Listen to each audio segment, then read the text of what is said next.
Hi, I'm Michael LaFosse from the Origami Daylily studio. This video lesson is on how to fold the traditional Japanese daylily flower from a single square. No matter the size square you use, you'll produce a flower that's approximately half as tall as the edge of the square's length. Here I'm using a 6-inch square, producing a flower this size. For demonstration purposes, I'm using a much larger square. If using paper that's colored white on one side and not white on the other, begin with the not white side up and fold in half corner to corner. Unfold, flatten your crease and rotate 90 degrees.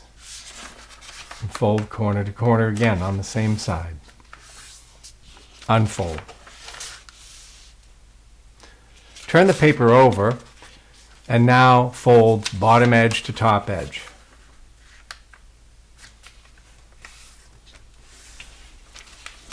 Unfold, flatten the crease a little and rotate 90 degrees and fold bottom edge to top edge.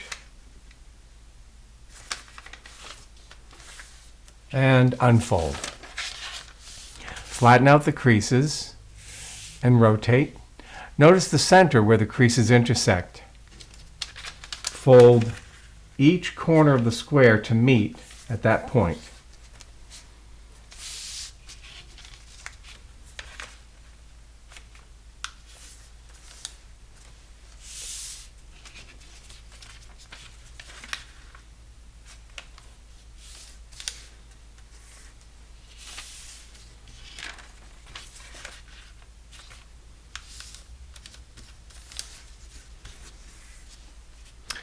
And then unfold.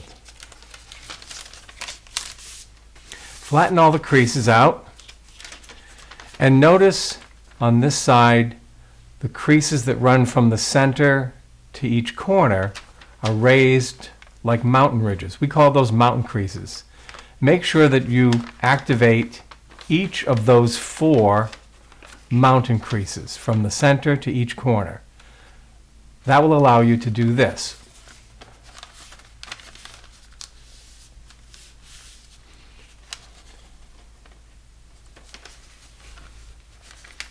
Notice that there are folded edges and cut open edges and a center crease.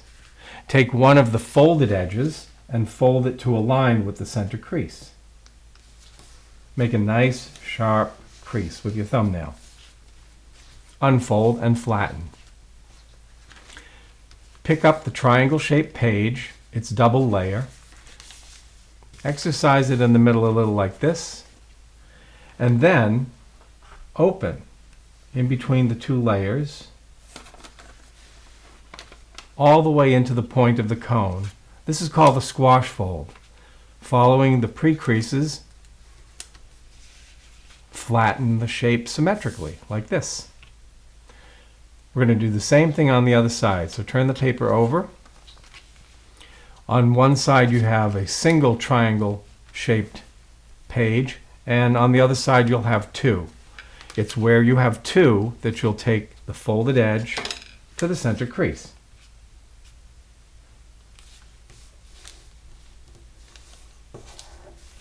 Once again, unfold, flatten. Give a little exercise crease on this base hinge, and then open and squash. We're organizing the layers to build up symmetrically front to back as well. So both sides, front and back, look like this. Take one of these short pages and fold it across to the other side and flatten. And now you have a new folded edge. And we repeat the squash folding.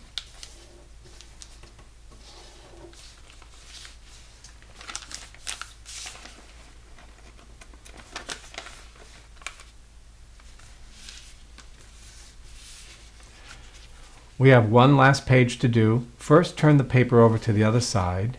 Then you'll only have one page to turn to access that page. You can squash fold directly as well. You don't always have to fold the edge to the center. Stand the triangle-shaped page up, open. As long as you keep these edges together here and this crease line for alignment in the center, you'll get the symmetry and a neat squash like that. Notice these cut edges at the bottom. One at a time, fold a cut edge to the center line and then unfold. We're pre-creasing for the next step.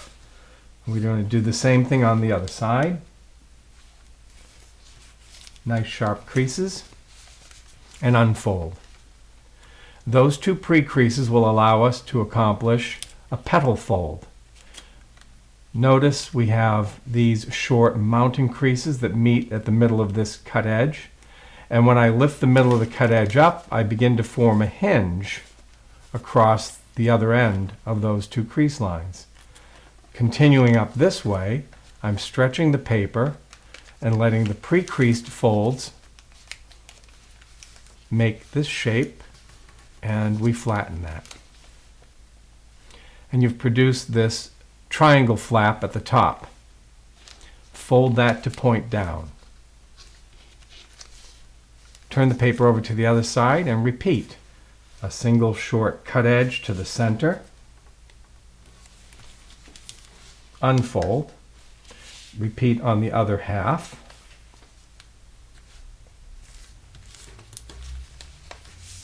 And now we perform the petal fold. It's called the petal fold because, well, in many cases, origami flower petals are formed in this way. And you can see how it makes a flap out of an edge.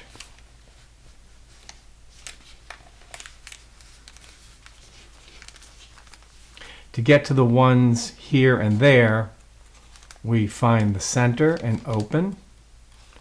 And on the other side, we find the center and open. Flattening the shape, we may continue. Cut edge to center, open, and we repeat.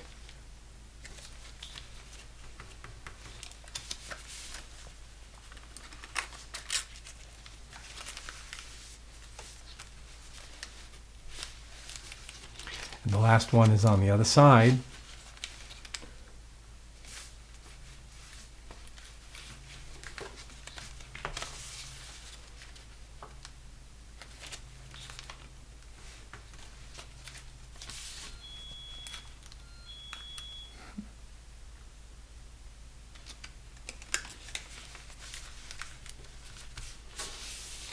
You may notice that I've been rotating my paper for comfort as I've been folding. You may find the best position for your comfort as you make each maneuver, rotating the paper, picking it up, turning it over. So we now have a shape like this. There's the short petals and the long ones. Turn one page across so that you see a tall rhombus shape. To even the layers, we have to do the same thing on the other side. So turn the paper over. If you started from the right on the other side, you have to start from the right on the new side so that you have symmetrically arranged layers like this. These will be the petals of the lily. This portion will be the trumpet. We're going to narrow the trumpet by taking the folded edge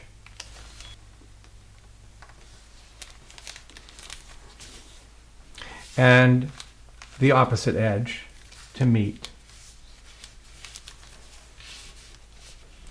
You can see the narrowing for the trumpet. Now let's fold the petal down. As far as it will go flat, it will naturally stop here and there. Turn the paper over to the other side and repeat. Remember, distinguish the petal from the trumpet first, then narrow the trumpet.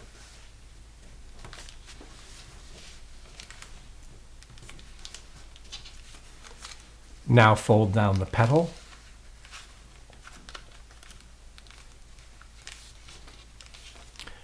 2 more, and they have to be retrieved in this way. Open, and on the other side, open, flatten. Here's the petal. This ends the trumpet.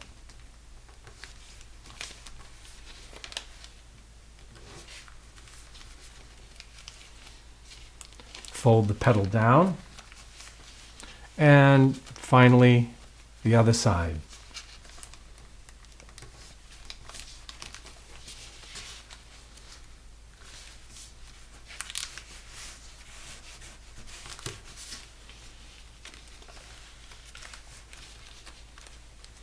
And you'll see these 4 little triangle flaps standing up above the longer petals.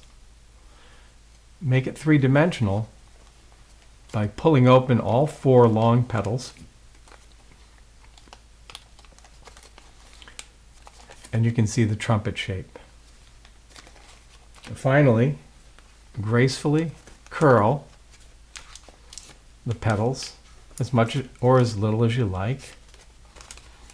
Adding a little water across the top edge of the petals is also helpful.